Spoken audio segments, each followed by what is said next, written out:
Hello guys, welcome to my YouTube channel. My name is Harjeet Kaur. हम कर रहे हैं Indian economy by Ramesh Singh, जिसमें हमारा चैप्टर 8 एग्रीकल्चर चल रहा है और इसमें हम डिस्कस कर रहे हैं WTO एंड इंडियन एग्रीकल्चर। इसके जो प्रोस्पेक्टस है वो हम ऑलरेडी डिस्कस कर चुके हैं। आज हम डिस्कस करेंगे चैलेंजेस। तो WTO जो था वो इंडियन एग्रीकल्चर के लिए बहुत सारे प्रोस्पेक्टस भी लेकर आया था और इसके साथ साथ इसको फुलफिल करने के लिए बहुत सारे चैलेंजेस भी हमें फेस करने पड़े। अब ये जो चैलेंजेस आए हमारे सामने, ये कोई इंडिविजुअल चैलेंजेस नहीं थे, ये सिर्फ इंडिया के लिए ही नहीं थे। ये ऐसा नहीं था कि सिर्फ इंडिया नहीं फेस करे, बट ये जो चैलेंजेस थे ये बाकी की इकोनॉमीज ने भी फेस करे, जो डेवलपिंग इकोनॉमीज थी। डेवलप्ड कंट्रीज की बात अलग है, लेकिन जो डेवलपिंग इकोनॉमीज थी सबको ये चैलेंजेस फेस करने पड़े थे। अब ये फर्स्ट कैटेगरी के चैलेंजेस कौन से थे? इसमें इन्होंने बोला कि इंडिया को एग्रीकल्चर के सेक्टर में थोड़ा रीस्ट्रक्चरिंग करने की जरूरत है, उसमें इन्वेस्टमेंट इंक्रीज करने की जरूरत है, अपने एग्रीकल्चर सेक्टर को थोड़ा चेंज करने की जरूरत है। क्योंकि इंडिया में पहले ज्यादातर जो एग्रीकल्चर होता था वो सबसिस्टेंस टाइप का था, बट अब हमें अपने एग्रीकल्चर को रीस्ट्रक्चर करने की जरूरत है। सेकेंड कैटेगरी में इन्होंने क्या बोला कि इंडिया के जो एग्रीकल्चरल प्रोविजंस है ना, उनको रिवाइज करने की जरूरत है। अब ये बात WTO ने बोली। अब इंडिया के एग्रीकल्चरल प्रोविजंस को रिवाइज करने की मतलब कि जो भी हमारे एग्रीकल्चरल इंपोर्ट भी हो रहा है ना, तो उसमें हमें इंपोर्ट ड्यूटीज भी कम करनी होगी। तो इससे रिलेटेड हमें बहुत सारे चैलेंजेस फेस करने पड़े, जैसे कि सेल्फ सफिशिएंसी ऑफ फूड आ गया। अब इसमें क्या हुआ? अब देखो, अगर हम इंपोर्ट ड्यूटीज कम कर देंगे तो उससे क्या होगा? उससे जो बाकी कंट्रीज से इंडिया में जो फूड ग्रेन्स आ रहे हैं ना, बाकी की कंट्रीज में से इंडिया में जो फूड ग्रेन्स आ रहे हैं वो फूड ग्रेन्स चीपर होंगे, उनका रेट बहुत कम होएगा। अब जो बायर है उसको क्या चाहिए? उसको फूड ग्रेन्स चाहिए। उसको क्या लेना देना कि वो इंडिया के है या किसी और कंट्री से आए हैं? उसने तो रेट देखना है ना। उसको जो फूड ग्रेन्स सस्ते मिलेंगे वो फूड ग्रेन्स खरीदेगा और यूज करेगा। तो इससे क्या हो गया? अब जब बाकी की कंट्रीज के फूड ग्रेन्स हमारे यहाँ पे सस्ते बिकने लगे तो उससे क्या हुआ? उससे जो हमारे फार्मर्स है ना, उन्होंने एग्री प्रोडक्ट्स को चेंज कर दिया। अब उनको फार्मर्स जो है, हमारे फार्मर्स को भी तो प्रॉफिट चाहिए ना। अब उनको फूड ग्रेन्स में इतना ज्यादा प्रॉफिट नहीं होगा तो वो क्या करेंगे? वो दूसरे प्रोडक्ट्स ग्रो करेंगे जिसमें उनको प्रॉफिट हो रहा है। तो इससे क्या होगा? इससे कभी इंडिया जो है ना वो कभी भी फूड ग्रेन्स में सेल्फ सफिशिएंट नहीं बन पाएगा। तो अगर इंडिया को फूड ग्रेन्स में सेल्फ सफिशिएंट बनना है तो उसके लिए हमें जो वर्ल्ड मार्केट से फूड सप्लाईज आ रही है ना, उस पर ज्यादा डिपेंडेंट नहीं होना होगा। क्योंकि अगर हम बाकी की मार्केट से, बाकी की कंट्रीज से हमारे यहाँ पे फूड ग्रेन्स आ रहे हैं, हम उस पर डिपेंडेंट हो जाएंगे तो उससे क्या है? उससे इंडिया कभी भी फूड्स में सेल्फ सफिशिएंट बन ही नहीं पाएगा। तो ये इंडिया के लिए सबसे बड़ी प्रॉब्लम थी। प्रॉब्लम क्यों थी? इसमें आ जाता है प्राइस स्टेबिलिटी का इशू। अब जो हम वर्ल्ड मार्केट से फूड ग्रेन्स लेकर आते हैं ना, जो बाय कर रहे हैं, आज की डेट में हमें सस्ते मिल रहे हैं एग्रीकल्चरल प्रोडक्ट्स, सप्लाई भी अच्छी खासी है, तो ठीक है। बट यहाँ पे इंडिया सेफ नहीं है। सेफ क्यों नहीं है? अगर किसी साल में कोई नेचुरल कैलामिटी आती है, किसी वजह से, कोई भी नेचुरल फैक्टर की वजह से फूड ग्रेन्स की जो सप्लाई है वो कम होगी, तो उससे क्या होगा? एकदम से फूड ग्रेन्स के जो प्राइसेस है ना वो बढ़ जाएंगे। फूड ग्रेन्स के प्राइसेस में फ्लक्चुएशन बहुत आती है वर्ल्ड मार्केट में, ठीक है। अब देखो, फॉर एग्जांपल अगर हम फ्यूल प्राइसेस की बात करें, पेट्रोल हो गया, डीजल हो गया या नेचुरल गैस हो गया, तो अब ये सब चीजें क्या है? हम इंपोर्ट कर रहे हैं। अब इंटरनेशनल मार्केट में जब इन चीजों के दाम बढ़ते हैं तो ऑटोमेटिकली इंडिया की मार्केट में भी इनके दाम बढ़ जाते हैं। तो same goes with food products. Food products में भी तो यही होगा ना। इंटरनेशनल मार्केट में अगर फूड प्रोडक्ट्स के दाम बढ़ेंगे तो इंडिया में भी उसके दाम बढ़ेंगे।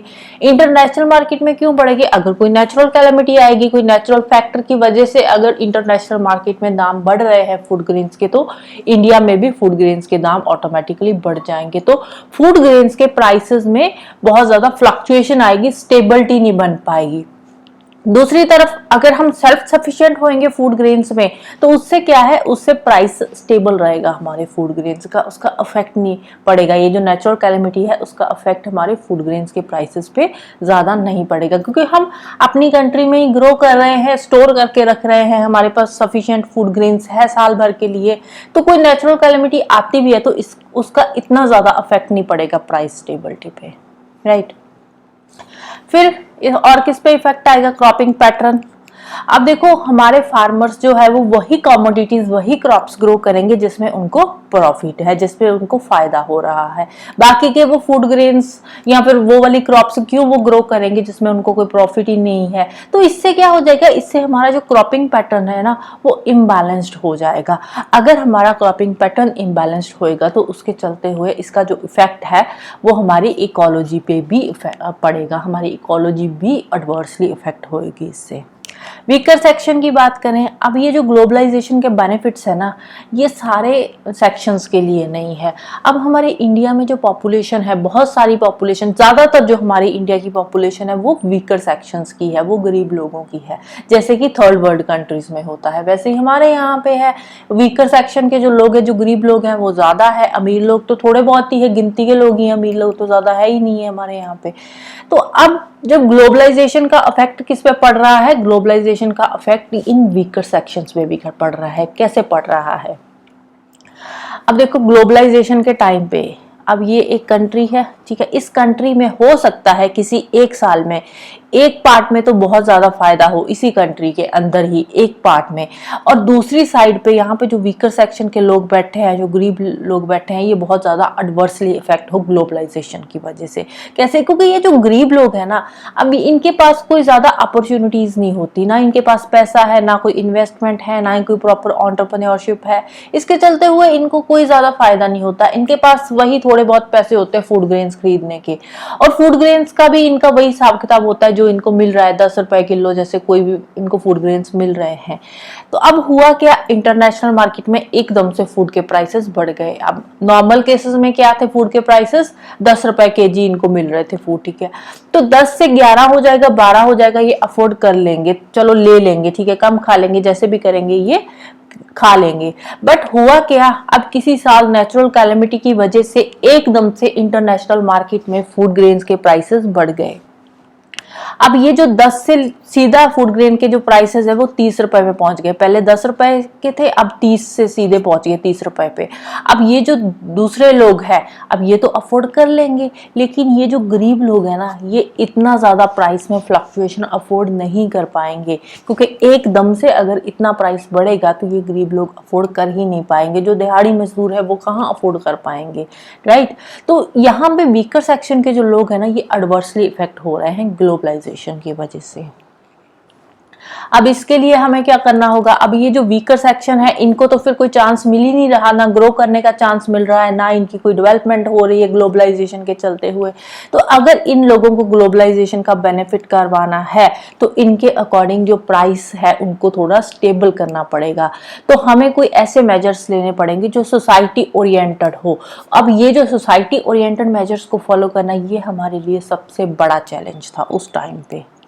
फिर आ जाती है WTO की कुछ कमिटमेंट्स। अब WTO ने कुछ प्रोविजंस दिए हमारे एग्रीकल्चर के लिए कि आप एग्रीकल्चर में ये चेंजेस करो। अब ये प्रोविजंस एग्रीकल्चर के लिए क्या दिए से WTO ने, सबसे पहले WTO ने क्या बोला कि जो इंडिया का एग्रीकल्चर है ना, इंडिया के एग्रीकल्चर में जो आप सब्सिडी, गवर्नमेंट जो सब्सिडी दे रही है ना, वो 10% से ज्यादा सब्सिडी नहीं दे सकती। जितना भी टोटल एग्रीकल्चरल आउटपुट कंट्री के अंदर हो रहा है ना, तो टोटल एग्रीकल्चरल आउटपुट का 10% तक सब्सिडी गवर्नमेंट दे सकती है। 10% से ज्यादा इंडियन गवर्नमेंट सब्सिडी नहीं दे सकती। वैसे अगर हम उस टाइम की बात करें तो उस टाइम पे इतनी ज्यादा सब्सिडी हमारे यहाँ पे थी भी नहीं, 10% से कम ही सब्सिडी थी। बट स्टिल अगर हम बात करें सोवरेनिटी की, तो ये हमारी सोवरेनिटी पे एक सवाल खड़ा हो गया कि हमारे पास तो सोवरेनिटी ही नहीं है। अब WTO ने बोल दिया कि 10% से ज्यादा सब्सिडी आप नहीं दे सकते, तो ये तो हमारी एक तरह की फ्रीडम छीन रहे हैं ना, डिसीजन मेकिंग की में हमारी कोई सोवरेनिटी ही नहीं रही, हम अपने हिसाब से कोई डिसीजन ही नहीं ले रहे। फिर सेकेंडली इन्होंने क्या किया, इन्होंने सब्सिडीज दे दी। एग्रीकल्चर में सब्सिडी के अलग अलग नाम दे दिए। आगे नेक्स्ट वीडियो में हम डिस्कस करेंगे ये वाली सब्सिडीज भी, जो भी अलग अलग तरह के बॉक्सेस है सब्सिडी के अंदर, ब्लू बॉक्स, आम्बर बॉक्स, तो इसको हम नेक्स्ट वीडियो में डिस्कस करेंगे। तो सब्सिडी एग्रीकल्चर में इन्होंने सब्सिडी के भी अलग अलग नाम दे दिए, जैसे कि डेवलप्ड कंट्रीज में होता था। अब डेवलप्ड कंट्रीज की बात अलग है, इंडियन एग्रीकल्चर की बात अलग है। डेवलप्ड कंट्रीज की बात करें, USA की बात करें, तो USA में जो एग्रीकल्चर का शेयर है ना, वो सिर्फ 1-2% ही है। बट इंडिया में आज की डेट में भी प्रेजेंटली अगर हम बात करें 2022-23 की, तो अभी भी हमारा जो एग्रीकल्चर का शेयर है ना, वो अभी भी 16-17% तक तो है ही है, इससे कम नहीं है। तो हमारे यहाँ पे एग्रीकल्चर का शेयर काफी ज्यादा है हमारी जीडीपी में। अब इन्होंने बोला कि भाई जैसे बाकी की डेवलप्ड कंट्रीज में अलग अलग तरह की सब्सिडी दे रही है बाकी की, वैसे ही आप भी अलग अलग तरह की सब्सिडी दोगे एग्रीकल्चर सेक्टर में। अब ये वाले जो चैलेंजेस इन्होंने हमें दिए ना डब्ल्यूटीओ में, तो इनके साथ फाइट करना कोई इजी बात नहीं थी। अब ये वाले जो चैलेंजेस थे, ये सिर्फ अकेला इंडिया ही फेस नहीं कर रहा था, इंडिया के साथ साथ बाकी की जो डेवलपिंग कंट्रीज थी ना, वो भी same kind of challenges face कर रही थी। तो अब इसके लिए हमें क्या करना होगा, इसके लिए कुछ मेजर्स दिए गए, कुछ हमें सजेशंस दिए गए इन चैलेंजेस से फाइट करने के लिए। अब क्या बोला गया, पहला चैलेंज क्या दिया, पहला हमें क्या सजेशन दिया गया कि सबसे पहले हमें फूड में सेल्फ सफिशिएंसी लानी होगी। फूड में अगर हमारे कंट्री में सेल्फ सफिशिएंसी आती है तो उससे क्या है, उससे एक तो प्राइस स्टेबिलिटी बनी रहेगी, क्रॉपिंग पैटर्न अच्छा रहेगा। अब देखो फूड में सेल्फ सफिशिएंसी लाने के लिए हमें ऐसे नहीं है कि हर साल हम राइस ही ग्रो कर रहे हैं। अब अकेले चावल खा के गुजारा तो नहीं होगा ना, फूड में सेल्फ सफिशिएंसी लानी है तो सारी की सारी क्रॉप्स, पल्सेस की क्रॉप्स भी ग्रो करनी पड़ेगी, व्हीट की क्रॉप्स भी ग्रो करनी पड़ेगी। तो इससे क्या है, एक क्रॉपिंग पैटर्न भी बन जाएगा, क्रॉपिंग पैटर्न में भी एक जुडिशियसली मिक्सअप आएगा। तो क्रॉपिंग पैटर्न सही हो जाएगा हमारा, फूड में सेल्फ सफिशिएंसी भी आ जाएगी, सॉइल की फर्टिलिटी भी नेचुरली इंक्रीज हो जाएगी और प्राइस स्टेबिलिटी तो रहेगी ही रहेगी, क्योंकि हम अपना फूड सेल्फ सफिशिएंट हो चुके हैं, हो जाएंगे। अगर हो जाएंगे तो प्राइस स्टेबिलिटी भी आ जाएगी। तो अब ये जो था ना, इसके लिए भी हमारे पास प्रॉपर फ्रीडम नहीं थी, इंडिया के पास लिमिटेड फ्रीडम थी। जैसे डब्ल्यूटीओ ने हम पे बहुत सारे प्रोविजंस थोपे हुए थे कि आप सब्सिडी इससे ज़्यादा नहीं दे सकते, सिर्फ इतनी सब्सिडी दे सकते हो। इसके अलावा डब्ल्यूटीओ ने बोला कि जितनी भी मेंबर कंट्रीज है वो जो एग्रीकल्चरल इंपोर्ट है उस पर हाई टैरिफ नहीं लगा सकती, ज़्यादा इंपोर्ट ड्यूटी नहीं लगा सकती। अब ज़्यादा इंपोर्ट ड्यूटी नहीं लगेगी, इंपोर्ट ड्यूटी कम हो जाएगी, टैरिफ कम होंगे, टैक्सेस वगैरह कम हो जाएंगे। तो उससे क्या होगा, उससे जो वर्ल्ड की मार्केट में जो एग्रीकल्चरल प्रोडक्ट्स है ना वो सस्ते हो जाएंगे। अब वर्ल्ड के जो बाकी की कंट्री से एग्रीकल्चरल प्रोडक्ट्स इंडिया में आ रहे हैं वो सस्ते बिक रहे हैं, इंडिया के प्रोडक्ट्स इंडिया के अंदर ही महंगे बिक रहे हैं, तो ये भी प्रॉब्लम है। तो फूड सेल्फ सफिशिएंसी लाने में तो बहुत सारे हमें चैलेंजेस फेस करने पड़ रहे हैं इसके लिए भी।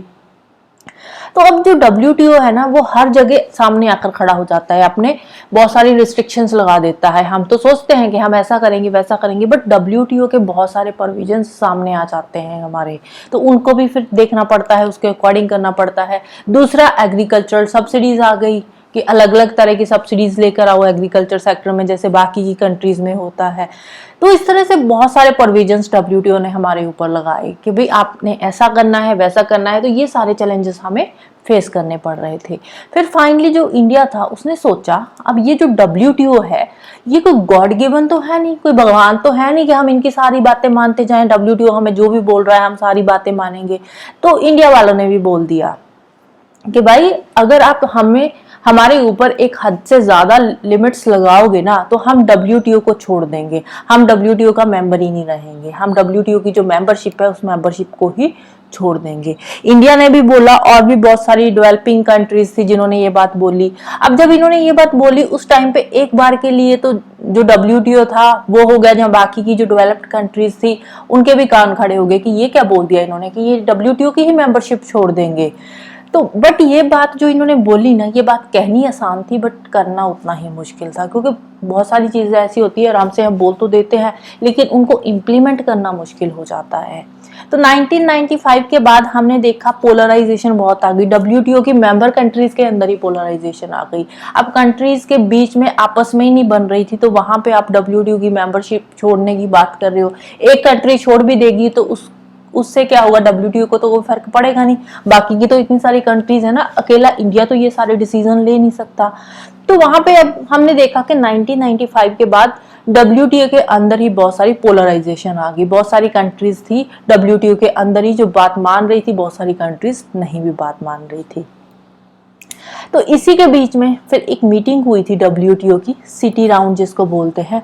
अब वो मीटिंग बहुत बड़ा फेलियर था डब्ल्यूटीओ का। फेलियर क्यों था, क्योंकि वो जो मीटिंग थी ना उस मीटिंग में अलास्का ने ज्वाइन नहीं किया वो मीटिंग, जो अलास्का था ना वो उस मीटिंग को अटेंड ही नहीं कर पाया। तो ये WTO का उस टाइम का सबसे बड़ा फेलियर था। इससे क्या देखने को मिलता है कि जो बाकी की कंट्रीज थी, जो गरीब कंट्रीज थी, यहाँ पे उनकी जीत हो गई अमीर कंट्रीज की, क्योंकि अब अलास्का ही नहीं उसमें आ पाया। इतना पावरफुल कंट्री है, इतना पावरफुल कंट्री ही उस मीटिंग को अटेंड नहीं करने के लिए आया। तो यहाँ पे ये जो मीटिंग इन्होंने रखी थी ना, ये कंप्लीट फेलियर हो गया। इसके अलावा और भी बहुत सारी मीटिंग्स हुई, यूएसए की दोहा राउंड हुई, तो उसमें इन्होंने क्या बोला कि मल्टीलेटरलिज्म नहीं चलेगा, बायलेटरलिज्म चलेगा। दो कंट्रीज आपस में ट्रेड कर रही है, ठीक है, बट ऐसे नहीं कि सारी कंट्रीज आपस में इकट्ठी होकर एक दूसरे के साथ ट्रेड कर रही है।